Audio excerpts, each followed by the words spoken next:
When we speak of sexual desire, the modern mind too often narrows its understanding to the purely biological or social dimensions, urges explained away by evolutionary necessity or cultural conditioning. But Carl Jung saw something deeper. In his psychological framework, sexual desire is not merely about reproduction or gratification. Rather, it is a symbolic expression of the psyche's profound yearning for wholeness. Jung understood the sexual impulse as a carrier of meaning, a veiled message from the unconscious pointing toward a greater psychological and even spiritual reality. A sexual desire, then, can be seen as a language, one spoken not just by the body but by the soul. It emerges from Eros, the psychic principle of connection, longing, and relatedness. And while Eros can manifest in romantic and sexual attraction, it does not end there. The desire we feel for another is often a mirror of the desire we carry within us for something lost, forgotten, or never fully known. It is the soul reaching outward for a reflection of itself, for the reunion of inner opposites that Jung called the process of individuation. This is where Jung's insight becomes both subtle and revolutionary. Much of what we think of as love at first sight or irresistible attraction is, in fact, projection. We do not fall in love with the person themselves, not at first, but with the qualities we unconsciously project onto them. For a man, this projection may come from his anima, the inner feminine; for a woman, from her animus, the inner masculine. These figures are not chosen consciously. They emerge from the depths, shaped by myth, memory, and the collective unconscious. And through them, the individual seeks not merely union with another, but reunion with their own inner totality. This explains why sexual desire can be so overwhelming, and why it so often brings confusion, ecstasy, and pain. It is not simply a drive toward pleasure. It is a symbolic hunger, a force that aims at the integration of the fragmented self. We yearn not only for touch, but for transcendence. The body becomes the medium through which the psyche attempts to restore a lost harmony. And if we mistake this symbolic process for merely physical satisfaction, we risk losing its deeper meaning. We risk reducing the sacred to the superficial. So, sexual desire is not an enemy of the spiritual, it is a signpost toward it. When understood through the lens of Jungian psychology, it becomes clear that what we seek in the other is, in truth, a reflection of what we seek within ourselves, the lost image of the soul, the unfinished portrait of who we might become.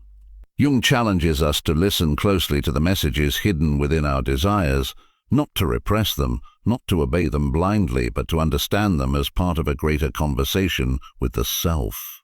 In the end, sexual desire may not just be about who we want, but about who we are trying to remember ourselves to be. To understand the deeper meaning of sexual desire, we must turn to one of Jung's most foundational ideas, the process of individuation, the journey toward becoming a whole and integrated self. At the heart of this process lies the archetypal principle of Eros, a force not limited to romantic love, but one that governs all forms of connection, creativity, and meaningful relatedness. Eros is the bridge between self and other, between consciousness and the unconscious, between what we are and what we are still becoming. Sexual desire, then, is not merely a biological function or emotional impulse. It is a psychic event, a call from the depths of the unconscious that compels us toward union, not just with another person, but with parts of ourselves that remain hidden. In Jung's view, the attraction we feel toward another human being is often a sign that the unconscious is drawing us into a relationship that holds the potential for inner growth. These encounters, especially those charged with erotic intensity, can serve as catalysts for psychological transformation, for they awaken the dormant energies within us that long to be seen, known, and integrated. What this means is that sexual desire can serve a higher function than immediate gratification. It can become the spark that initiates a deeper unfolding, a confrontation with our inner complexity.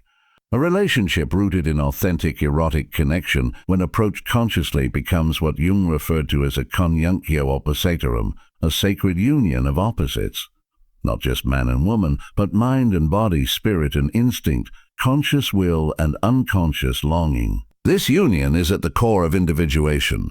It is not about dissolving into another, but about discovering, through that relationship, who we truly are. However, this path is rarely straightforward. It requires that we stay awake to our projections, our fears, our compulsions. Eros has the power to transform, but also to deceive. When sexual desire is pursued unconsciously, it can lead to obsession, dependency, and repetition of old patterns. But when it is engaged with awareness and symbolic insight, it becomes a sacred energy, a source of renewal, imagination, and even revelation. This is when Jung did not separate the psychological from the spiritual. The energy that fuels sexual desire is the same energy that fuels our creative life, our quest for meaning, our capacity for transcendence. To honor that desire is not to suppress it or indulge it mindlessly, but to ask, what is this longing trying to teach me?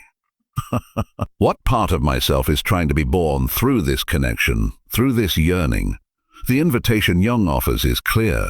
View sexual desire not as a distraction from the spiritual path, but as one of its most potent openings. If we learn to hold the tension of Eros, not solving it prematurely but allowing it to shape us, then desire becomes more than passion. It becomes purpose.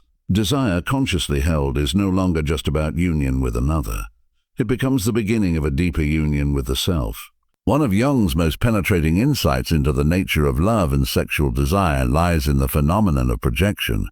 It is here that the spiritual mystery behind erotic attraction begins to unravel, not in the physical act itself, but in what the psyche silently constructs around it. We believe we fall in love with another person with their features, their voice, their gestures, but more often than not, what we fall in love with is our own unconscious image, an inner figure we have unknowingly cast onto them. In this sense, sexual desire frequently begins not as a recognition of the other, but as a recognition of ourselves, though in disguised form. For Jung, this projected figure carries the psychic energy of the Anima or Animus, the inner image of the opposite gender that each person carries within. These archetypes are not merely romantic ideals. They are psychic guides. The Anima in a man's unconscious often appears as a deeply alluring, emotional, or mysterious woman, while the Animus in a woman may take the form of a bold, intelligent, or spiritually driven man. These inner figures represent not just gendered traits, but lost or undeveloped dimensions of the self-qualities the individual needs in order to become whole. Sexual desire often intensifies when someone in the outer world resonates with these inner images. The attraction feels overwhelming because the unconscious recognizes an opportunity, not just for union with another, but for personal integration. That's why infatuation can feel like destiny. It's not just a person who stands before us, it's a mirror charged with the power of an archetype. And in this mirror we glimpse a version of ourselves we have not yet become. But projection is a double-edged sword. If we remain unconscious of it, we become trapped in illusion. We idealize the other, assigning them a role they never asked to play. And inevitably, as the reality of the person begins to emerge, the projection begins to dissolve. What once felt divine now feels disappointing. We may blame the other for changing or withdraw in disillusionment. But in truth, the disillusionment is a gift. It reveals the difference between who the person is and who we imagine them to be. To love consciously is to begin the delicate work of withdrawing our projections, of seeing the other as they truly are, and ourselves as we have been unconsciously revealed to be. The energy of Eros, once projected outward, can then be reclaimed inward. This doesn't diminish the sexual or romantic bond. It deepens it. Only when we see the other without illusion can authentic intimacy begin. And only then does desire serve its true purpose, the evolution of the self. So when you feel yourself pulled towards someone with intensity, ask not only who is this person, but also what part of me have I placed onto them? Because in every projection lies the secret map of your own soul, waiting to be deciphered. As we continue to explore the deeper layers of sexual desire through Jung's lens, we arrive at one of the most transformative ideas in depth psychology, the alchemical process of inner union. Jung was profoundly influenced by alchemy, and not in the literal sense of turning lead into gold, but as a rich symbolic language for psychological transformation. In this tradition, the union of masculine and feminine elements, the so-called conjunctio oppositorum, or a sacred marriage, symbolized the merging of opposing forces within the psyche. It was, in essence, a blueprint for individuation. Sexual desire, when examined beyond its surface, can be seen as the psychic fire that initiates this inner alchemy. It ignites a process in which raw instinct, primal, often chaotic, is gradually refined into something conscious, meaningful, and deeply spiritual. The sexual drive is not something to be repressed or glorified blindly, but something to be understood, worked with, and ultimately transformed. It holds the energy of opposites, spirit and body, light and shadow, the known and the unknown. And when those opposites come into conscious relationship, something new can be born in the soul. This transformation does not happen automatically. Desire in its raw form is not enough. Left unconscious, it remains trapped in compulsive cycles, infatuation, addiction, betrayal, collapse. But when we turn inward and begin to interpret what desire is trying to show us, when we recognize that each longing carries symbolic weight, we begin the alchemical work of inner integration. We no longer see our sexual impulses as random or disruptive, but as meaningful expressions of the deeper psyche calling for wholeness. In alchemical language, this process involves stages: nigredo, darkness; albedo, illumination; and rubedo, integration. And rubedo. The path of love and desire often begins in darkness and confusion, conflict, intensity, even suffering. But through reflection and inner work, we begin to purify that desire, to extract its essence. We begin to see how our relationships reflect unconscious aspects of ourselves, how our longing is not merely for another person, but for union within. When that insight dawns, we begin to enter the alchemical stage of rebirth. Not just of the ego, but of the total personality, what Jung called the self. The sacred union, then, is not a fantasy of perfect romance. It is the symbolic marriage between the conscious and unconscious aspects of our being. Sexual desire serves this process by compelling us to confront what is unfinished, unlived, or unintegrated within. It is a force that breaks us open, but only so that something larger and more complete can emerge. So the next time desire stirs in you, whether in the form of longing, passion, or pain, don't rush to fulfill it or to flee from it. Sit with it, listen. Ask what it's trying to transform in you, because sometimes what feels like fire between two bodies is actually the beginning of a spiritual alchemy, one that burns away illusion and reveals the gold of the soul. If we follow Jung's perspective to its deepest implications, we begin to see that sexual desire is not merely psychological, nor even just symbolic. It is, at its core, spiritual. Beneath the physical hunger and emotional intensity lies something far older and more mysterious: the soul's longing for union with the divine. This is not religious dogma, but a recognition of the sacred dimensions embedded in the psyche itself. Jung believed that the human being is structured for transcendence, that we are not only biological or social creatures, but also spiritual ones. And desire, particularly sexual desire, often carries the first whisper of that longing. There is something profoundly archetypal about the erotic. Its power is not just personal, it is mythic. In nearly every culture, the union of lovers has been used as a metaphor for cosmic or spiritual union: Shiva and Shakti, the divine and the human, heaven and earth. Sexual desire in this light becomes more than a drive, it becomes a portal. It points beyond the individual toward a deeper dimension of reality.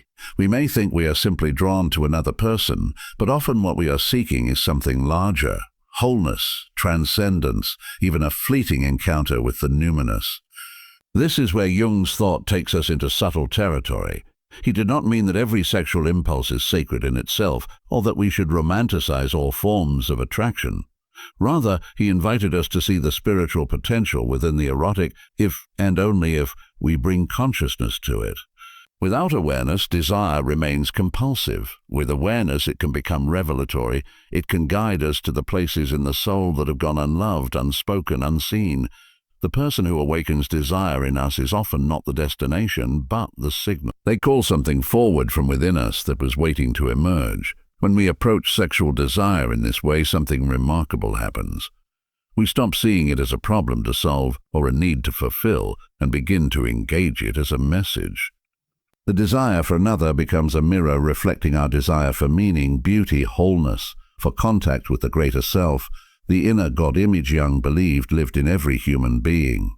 The physical becomes spiritual, not by denying the body, but by allowing its messages to lead us inward, onward. We are not meant to transcend desire by rejecting it. We are meant to follow it deeper, not into gratification, but into understanding. For Jung, the secret behind sexual desire was not that it ends in love or fulfillment, but that it begins in mystery. It is the soul's way of reminding us that something in us is still incomplete, still searching, still open to the possibility of transformation.